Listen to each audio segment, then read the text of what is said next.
Hello foodies, welcome to our channel. అందరికీ hi అండి. కిడ్స్కి బాక్స్లోకి, లంచ్ బాక్స్లోకి, స్నాక్స్లోకి మీల్ మేకర్ వెజిటేబుల్ బిర్యానీ అండి. ఒకసారి మీరు కూడా ట్రై చేయండి. టేస్ట్ అయితే అదిరిపోతుంది, వేరే లెవెల్లో ఉంటుంది.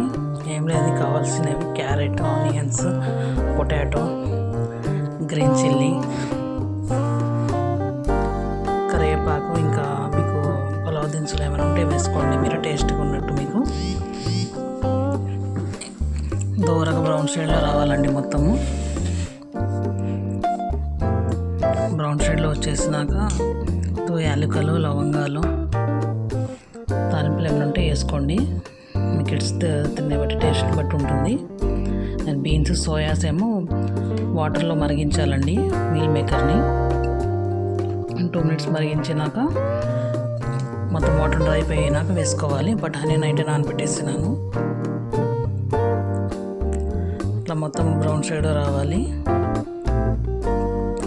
2 tablespoon గార్లిక్ జింజర్ పేస్ట్,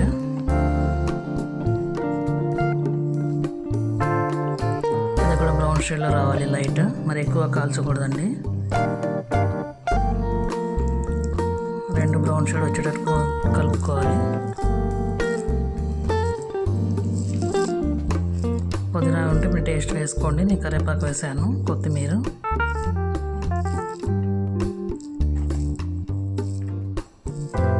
అది కూడా బాగా మిక్స్ చేసుకుంటున్నాను.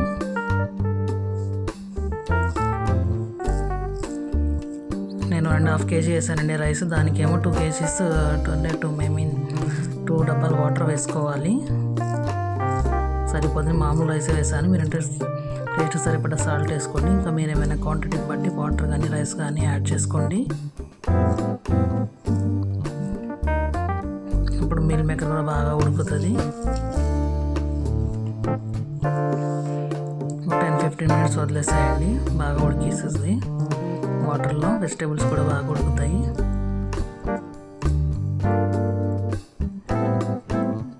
తర్వాత ఎసరు వేసుకుంటున్నాను. బియ్యం 1/2 hour నానబెట్టుకున్నాక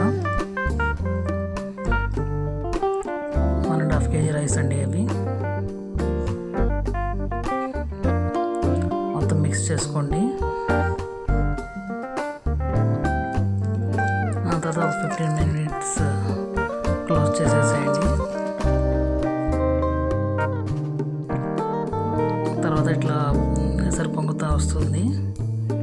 మీల్ మేకర్ కూడా ఏమవ్వదండి, ఎక్కువ బాగా కలపకూడదు, అది పగిలిపోతుంది. చాలా టేస్టీగా ఉంటుందండి. ఒక్కసారి మీరు ట్రై చేయండి. కిడ్స్ కూడా చాలా బాగా ఇష్టంగా తింటారు. స్నాక్స్ కానీ లంచ్ కానీ వేసినట్టు ఉంటుంది. పిల్లలకి ఎంతో ఇష్టంగా తింటారు. నా ఛానల్ నచ్చితే లైక్ అండ్ సబ్స్క్రైబ్ చేయండి.